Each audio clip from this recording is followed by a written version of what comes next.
Today's video, we are going to talk about how to recover from a circumventing systems policy violation on Google Ads, even if what you did was wrong and you know it's wrong, and you probably shouldn't get a second chance anyway, but doesn't matter.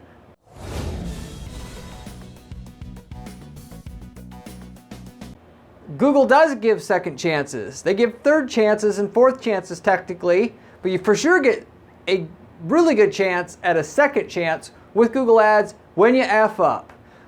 What you got to do to get that second chance though is not so easy. Most people are going to screw this up and screw it up bad. Why? As I've talked about, on this channel many times, where people screw up is they get lazy. They don't do or put in the effort that they need to put in to get certain things done. And this is no different. The effort you put into filing your appeal to Google to ask for that second chance will dictate whether you get it or not. Whether you are worthy or not has less impact overall of you getting that second chance with this account and not needing to get another account, which by the way, people do that, and I'll talk about that on this video. How you ask for redemption is going to dictate more than the actual offense for the most part. And there is a system to follow here that I'm going to give you that's going to be able to give you just cut through all the nonsense, all the BS, give you the best possible chance of getting your account back. Given I've gotten several accounts back before and used this exact system. So if you got the circumventing systems policy violation on your account, this is going to tell you basically how to get it back.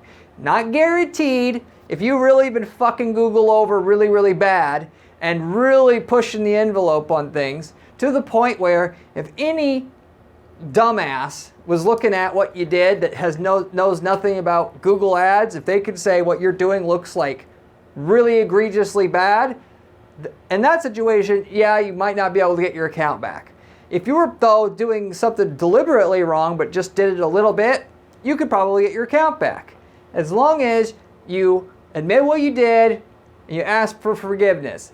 It's not like getting interrogated by the police where if you tell them what you did wrong, they're going to use that against you. It's the opposite.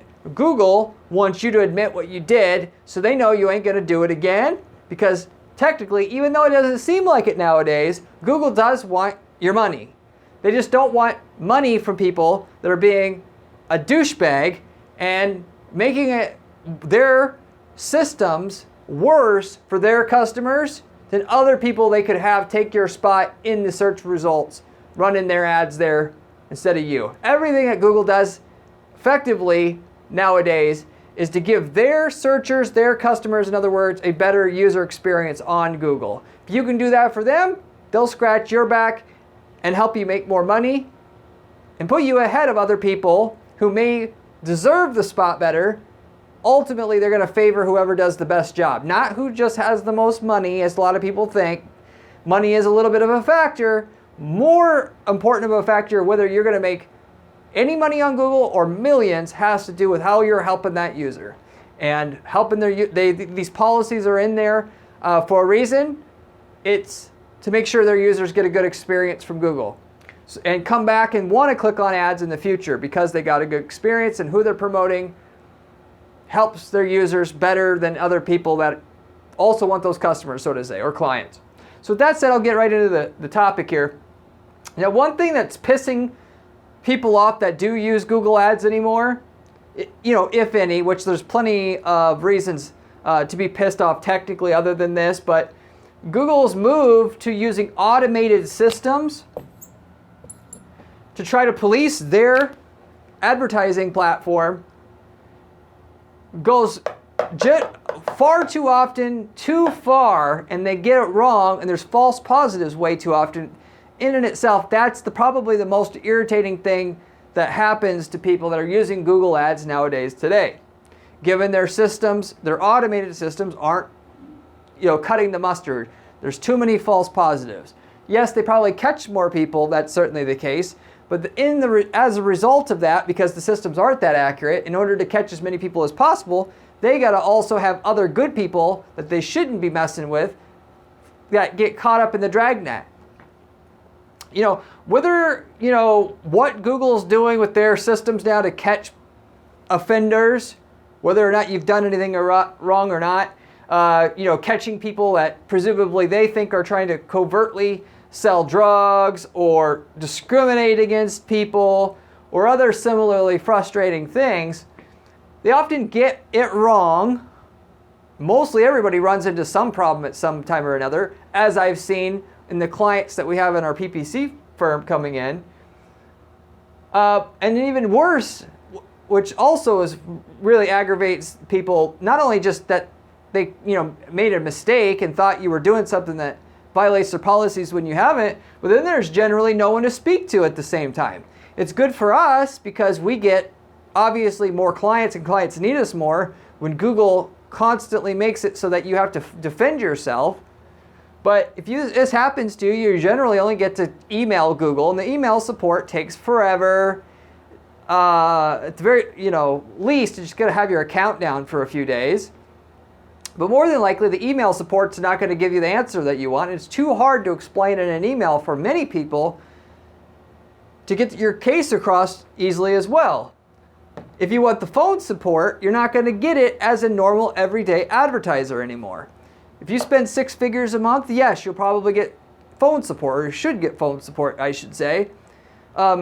If you, by the way, need to get a hold of the phone support at Google, contact our agency at Guaranteed PPC. I can get a hold of support, no questions asked, to ask any question technically you would need to ask to get your account back online or what have you. That's the benefit of working with an agency as well, assuming that they're a bigger agency, of course. But anyway, with that said, there's all this stuff that Google systems do that catch people doing things that aren't really policy violations, and then you got to defend yourself. Then there's people that are legitimately pushing the envelope or rules on what they're supposed to be doing and then get caught by these automated systems that are actually pretty good at catching people doing stuff that they're not supposed to be doing nowadays, like I said. So, but whether or not you actually, you were pushing the envelope and trying to trick Google systems on purpose, or you weren't really doing anything wrong and they think that you are circumventing their systems and got the circumventing systems policy violation on your account, you can actually fix the situation either way. Either whether you deserved it, whether you deserve the circumventing systems policy violation, or whether you don't deserve it. The same policy or same procedure that you're gonna follow the same procedure either way to get out of the situation, get your account back online. So you won't actually need a new account, so to say, even though that's a circumventing systems policy violation in and itself. But people, they need Google. They can't, once they get kicked off of Google, people still need to be able to find customers on Google, because in a lot of markets that's over half of the market. And they're going to be out of business if they can't be on Google, so they get another account and they sign up using a different company, which technically isn't against the rules per se if you do it right, i.e. get a new account under a new legal business name and new banking information, given you can on paper sell your company that has the circumventing systems policy violation on it to another company that you technically also own, because the circumventing systems policy violation is at the company level, not the individual level. Meaning, if you had 10 accounts for 10 different businesses, they're not going to, if you had a circumventing systems policy violation on one account, they're not going to knock out all 9 other accounts because you fucked up on that one account. And because of that, you could take that same idea, if you will, and apply it to starting a new account. If the new account was owned by another entity, because that business went out of business technically and sold the assets to the new company would have a clean slate. Anyway, with that said, for the most part, most of you guys, 90% of you guys don't have to do that. You can just go ahead and file your appeal that they offer you and file it right using this system I'm about to share with you, and you won't have to go through those measures. But what is the system? Okay, so here's what the exact template or structure of the appeal that you're going to file and do in order to get your account back most of the time. And it's going to take some work. If you're not very good at writing, hire somebody that you know is excellent at writing. If you need somebody that's good at writing to write it for you, that's going to give you the highest possible chance of getting your account back, contact our agency, I'll write it for you. Because the review team, the more confusing and unclear your appeal information that you're going to provide with your appeal it is, the less chance you're going to get your account back. And like I said, basically, what's going to more affect whether or not you get your account back after your appeal depends on how you're going to write your appeal than it is what you actually did.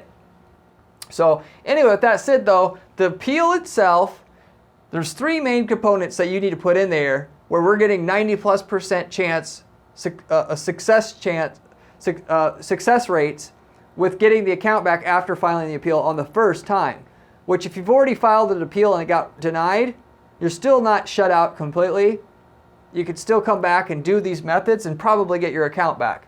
After 2 or 3 times of getting an appeal though, you kind of already burned out that account and you're going to have no chance but to, go bankrupt and get a new company under a new account under this new company you're going to start up here later on. Why? Because their systems they have built into their systems basically to where they're not going to let you file unlimited appeals and go through human appeals over and over again, eating up their human resources at their company. Because usually what's going to happen when you file the appeal, it is going to go through human reviewers. But after like the 3rd appeal that gets denied, it's not going to go to human reviewers anymore. It's going to go to an automated review, and the system's going to be able to just make a quick decision, and most of the time it's going to be denied because they figure the way that, and I understand that why they would structure it this way. If a human looked at your thing 3 times and denied it, ultimately, if they're not going to have humans review your case anymore, they're probably just going to automatically deny it because that would make most of the situations that would make more sense than trying to use an algorithm to try to ultimately make the decision that the human reviewers weren't right. And there may be a situation where on the 4th appeal that you filed, the algorithm sees the corrections that you made that you didn't make the first 3 times that you sent the appeal through, but you made the corrections and you do get it back. But long story short, you want to spend more time up front doing each appeal to the point where you sit down and say to yourself, this appeal, and pretend like your life depends on it. That if this appeal gets disapproved, someone's going to come, the government is going to come and behead me. That's the amount of effort that you want to have into your appeal if you really want it to work. So anyway, that said, the first thing you're going to do to make this appeal successful is you're going to make sure you have fixed the issue at hand, which sounds pretty self-explanatory, but a lot of you guys aren't doing that, and that's one of your bigger problems. And then you're going to document it. So, and if you don't know, one of the big problems that people have where they can't get their accounts back is they don't know exactly what they did. So usually when you get the circumventing systems policy shut down, assuming you got the one where they don't warn you first, which is most of the time what you get, you'll have that pink or red strip at the very top of your account shows up. When you click through to see more information, that on the right hand side of your screen where it talks about circumventing systems policy and like things you can do that will cause you to have it, it used to be it would just send you to the same generic like article that they had on their help section of their website. But nowadays they actually filter out, for the most part, the other stuff that doesn't apply to what you did, so that people, which is obviously smart, that gives people actual information so they know what they did, because of people that are not familiar with Google Ads or IT or tech or any of this stuff, they can actually have a higher chance of fixing it, and they don't have as high a chance of losing a customer long term. But usually that first thing that shows up is going to be the thing, as far as we've noticed anyway, what you did. Not always, so don't 100% rely on that. You have that, and if that isn't apparent, or what they say you did, you can't locate that on your site or on your ads, I highly recommend hiring an expert to look at what they're saying and look at your site and look at your ads to find out what's really going on. Because again, you only have so many shots at getting your account back. Once you get through a couple of them, your accounts, you're done. There's no getting it back at that point. So you're better off spending some money to hire somebody who deals with these situations and can actually find out what was wrong. Because if you didn't find out what was wrong, it doesn't matter what you say in your appeal, you're going to get denied. So you got to fix the problem, and you got to know what the problem is so that you have success fixing the problem and you have an actual half a chance of getting your account reactivated. But you find the issue, don't guess or hypothesize what's going on. Either you have expertise at this and you know exactly what it is and you know you're 100% on what you did, such as you did a trademark violation and you know that's what it is and it's easy to know, or you hire an expert. Anyway, then you fix the issue. Once you got the issue fixed, you file your appeal. In this section that's going to ask you for more details, you're going to write like 4 paragraphs of information in there that tells them from start to finish exactly this information they're going to share with you. Key points that you need to share in that appeal is, 1, admit you fucked up. You fixed the issue. Here's the issue that we know we did. We fixed this issue. Here's how do you know we fixed the issue. We know we weren't supposed to do this. Okay? So you admit, in other words, you admit you fucked up. You won't do it again, will be the next part of what you say in that other note section. We know we fucked up. We shouldn't have done X, Y, Z. We never will do it again. I promise. Then also apologize. We will not do it again. I promise. I'm very, very, very, very sorry that you guys had to deal with this. It wasn't our intention at all to give Google Ads a problem. We won't do it again. Then the last part is tell them you did not mean to do it, which seems self-explanatory. By the way, even if you did do it, you don't tell them that you meant to do it. You tell them you didn't mean to do it at the very end. So I did not realize that X, Y, Z, blah, blah, blah, blah, blah.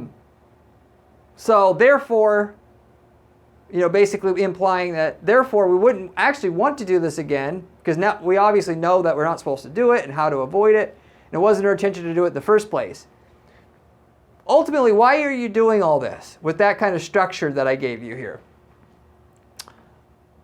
Main thing is, Google, like I said, isn't trying to legitimately lose a customer. They're not so arrogant like Facebook's being recently, where they don't actually give a shit about you at all and you're just a complete number to them. Because Google's actual revenue is recently going down, so they don't have that luxury anymore to just kick off whoever they can. Particularly if you've been spending like more than a few thousand a month already on ads. What they're ultimately trying to find out is, does this person know what they're not supposed to do? And more importantly, number 2, is it likely that this person's going to try to do it again or something like it again? More specifically, not going to do this again. Because if they can assure that you're not going to do it again, there's no reason why they wouldn't have you keep going on their platform. Because going back to the beginning, like I said before, they're just trying to make a good system for their customers so they have a good experience overall from their Google Ads system.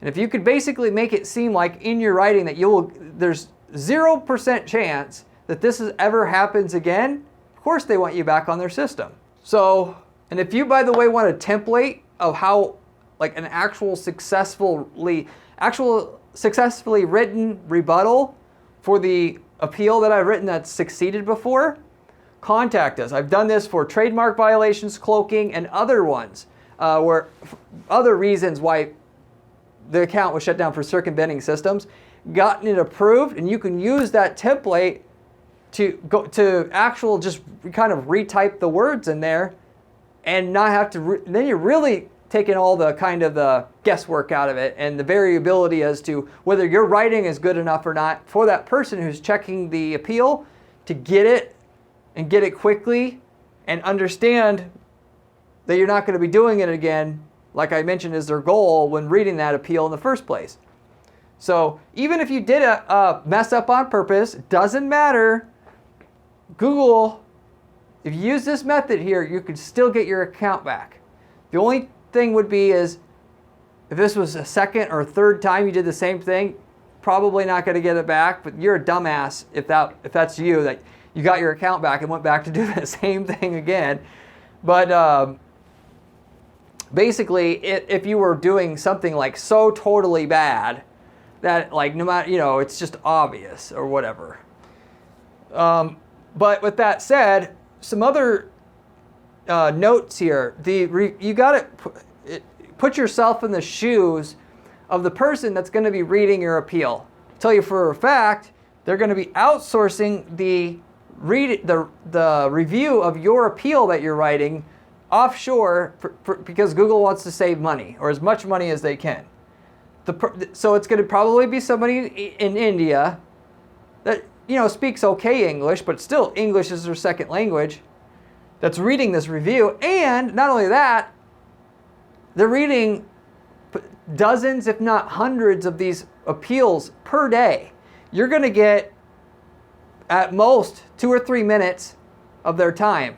So put yourself in their shoes. If you're reading 100 of these appeals a day, not only just 100 today, but you've done 100 every day for the last 3 years, your mind is going to be totally numb to what you're reading, particularly as a lot of what you're going to see and hear is bullshit for the most part. But the most important thing is you're so totally bored of your job. If you were reading these appeals, and therefore you're going to be tired also, you're not going to ultimately expend very much effort reading someone's appeal. You're going to put the bare minimum effort into it. And therefore, if your appeal is not written crystal fucking clear, they're going to assume whatever they want to assume, which may not be what the reality is. And that's why if I'm writing an appeal, I'm going to spend a half hour writing that appeal, because I want it to be absolutely as easy to comprehend as possible. Then it'll work. You half-ass it, it won't work. So the person, first of all, cannot understand English that well, and then on top of it, they're so burnt out on it, they're not putting very much effort into it, like as if you were reading it. So you gotta put the time in to write it. So it's just, imagine like you're writing for your landing page. You know how much time you would spend writing that? That's how much time you're going to put in on writing this appeal, because that's how much it matters. The other thing to bring up here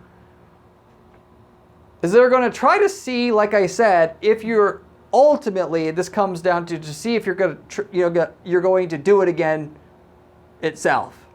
So your ultimate goal is to make it seem like it's literally impossible for this to happen again. And just saying I won't do it again, no, that's not good enough. The more detailed you are, the more sincere you're going to seem. The more sincere you're going to seem, the more you're going to stand out from the other 100 people that appeals that you're going to read every day, and make that person who's reading the appeals want to approve you.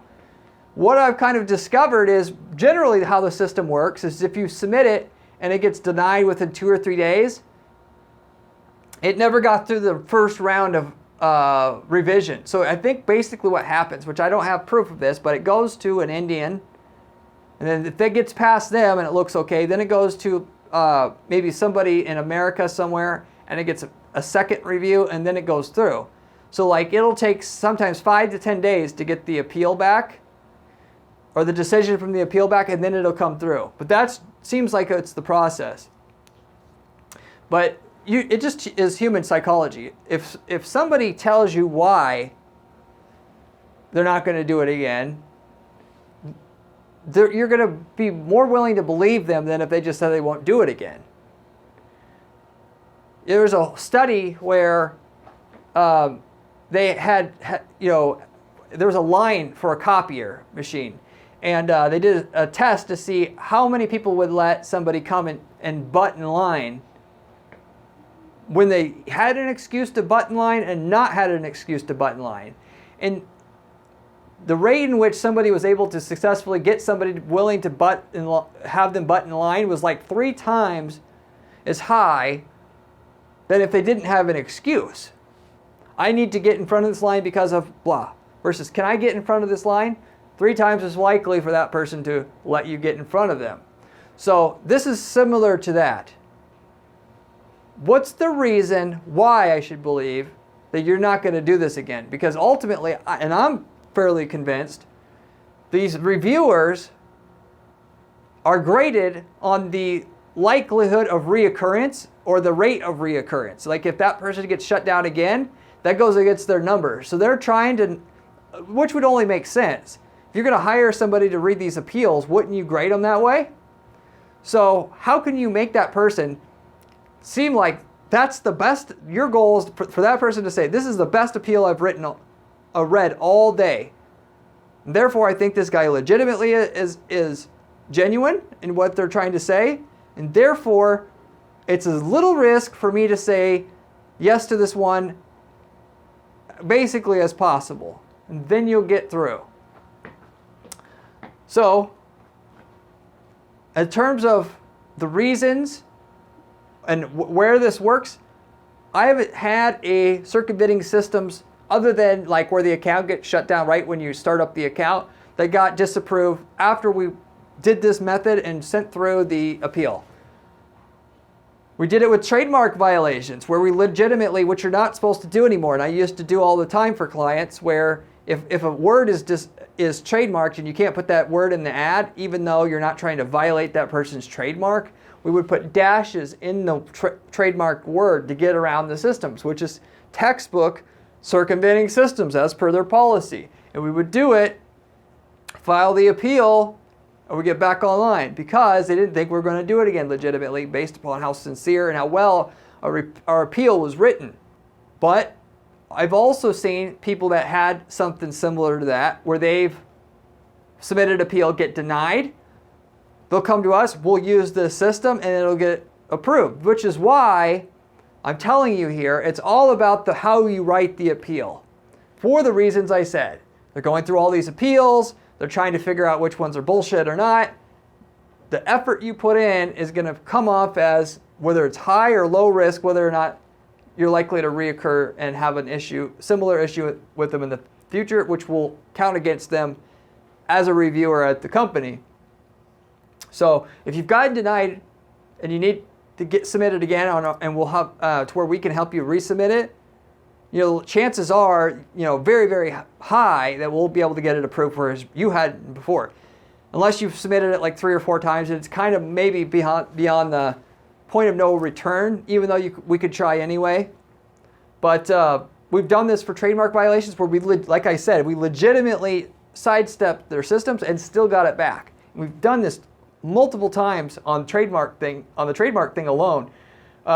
Also for cloaking or perceived cloaking, which didn't really happen. We don't have clients that are trying to cloak, which show one page to the user, which they're trying to show Google, they're showing something else in order to get around Google's systems of what they're allowed to market or advertise, and other reasons as well. But those are 2 big ones, is the cloaking and the trademark violations. In terms of what actually, the reasons why these accounts get shut down for circumventing systems in the first place. And then also, of course, for when Google thinks that your account is set up to get around their systems, i.e.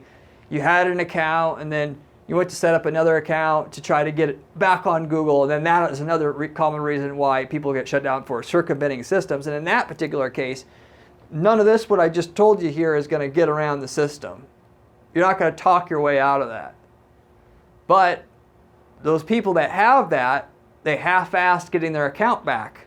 Or they just tried to put a new account up using a new, debit card. They're using the same device, or, ultimately, you could use the same site as long as you have a, new device, new company name, and new banking information, all of that, because it's technically a new company at that point. And a website in itself doesn't get banned. The company gets banned. Going back to what I was saying before. So if they were to just set up a brand new company and started from scratch again, using the same website, they would have been fine. But they didn't go ahead and take that extra step of setting up a brand new business to where the banking information can say a different company name on it. Because the clear giveaway for Google, as far as I've seen, I don't advise people to do this, okay? But it's clear when Google looks at the banking information and the banking information is for the same person, it's not that hard for them to figure out, ultimately. And if you just use a different card, basically, and then you're using the same device or from the same IP address or roughly the same location on top of having the same website, they'll catch on. And a lot of times they don't catch on right when you create the account, but it'll be a few days later, wham, you'll get hit. So even though, like I'm telling you, technically it's not against the rules to start up a new company and have that new company advertise a site that technically wasn't supposed to advertise on Google, because that new company can acquire the website as, buy the website as a purchase, itself. Just like if you had a brick and mortar company and you started a new company, and that new company bought all the assets of the old company and then just had a new name, that's essentially what this is. Technically, even if you use the same computer and you was from the same location, IP address, all of that, you should be able to do it legitimately, but their fraud detection system will still get triggered anyway. So just to kind of please the system, if you will, you switch locations, you switch IP addresses, you switch basically everything you can, and you start a new company and do it that way. So in terms of what I've seen, ultimately, best way to just not have a problem is to look through all of Google's rules, which nobody wants to do this, but you look through Google's rules and you see what you're supposed to do and not supposed to do. And you do it like once a year at least and see if there's anything changed so you don't accidentally get screwed up. But if you do get screwed up, they do give you some leeway to get it fixed and then get your account back. But you have to do it right, like I said. And then you don't have to ever have a second account. Google is extremely lenient. I'd say out of every 100 clients that we've had in the past, not even 1 out of 100 have gotten their accounts permanently suspended where they could not get it back. You have to seriously fuck up to have your account get shut down, ultimately. Unless they're just starting out and then their systems kind of think that your account looks suspicious, that's where I've kind of seen where most of the problem occurs, where an account gets shut down permanently. But if you've been going already for a while and you just do what I'm telling you here, you don't have to worry about getting a Google Ads account shut down permanently, because rarely will they shut your account down for circumventing systems or something like that. And when they do, as long as you aren't stupid about it and you put proper effort in explaining to their support staff through writing that you're not going to do it again, they give you your account back. So with that all said, that's pretty much what you want to do to get your account back when you've been shut down for circumventing systems or for the circumventing systems policy. If you have any questions about this, leave me a comment below. I get back to every single person who leaves me a comment on this channel, or you could reach out to our firm. We could have a conversation about it. And if you like the video, I'd appreciate it if you give it a like, and also consider subscribing, as we have a lot of other videos on this channel about other money-making PPC strategies that will not just keep you on Google like we talked about today, but actually make you a ton of money with it once you get back online or what have you. If you like the channel, by the way, as well, we have a blog that I personally write on guaranteeppc.com/blog that has another great piece of supplementary info that has strategies that we use to guarantee results on our clients' campaigns, all laid out there that you can also use in addition to the resources I give you on this channel, which I give you the strategies that are working and make money for the clients that we actively manage at our PPC firm, and to guarantee the results there as well. So with that said, as a final note before I wrap this video up, I wanted to mention as well that we have a brand new program at our firm where if you're not looking for a PPC agency outright to manage your campaigns, which that's our bread and butter here at Guaranteed PPC, where we don't charge up front until we get you sales results on your account up front if you apply, that if we worked in your market before, which we've worked in hundreds of markets now, we can actually get you the ad templates, landing page templates, and so forth that work for your market and charge you as far as just a one-time fee for that. And that can be just your total shortcut to success, in that you don't have to figure out what works in your market. You can use what already works in your market. As long as there's no conflict of interest between what you're doing in one geographic market and where our clients are at or have been in the past. And we can tell you about what results you can get in that market, which is probably the bigger benefit to you. But then even for what we charge, you're going to spend more than that just going through the trial and error on your end to find out what works. Why not just use what we've already built up over years, which is the gold-plated version of what works in that market already? It'd be silly not to. So anyway, obviously we have to have been working in your market before. Reach out to our firm. We'll let you know if we worked in your market and what kind of results we got in your market already. So we potentially can offer you the systems, the templates that work in that market, or offer you full-on PPC management services if you're looking for that. So I'll wrap it up with that. Hopefully you enjoyed this video. It's useful for you, and I'll see you on my next video where we have another good strategy for you to make some more money with your PPC, or save you some money, or stay out of trouble with your PPC like we had in this video. See you later.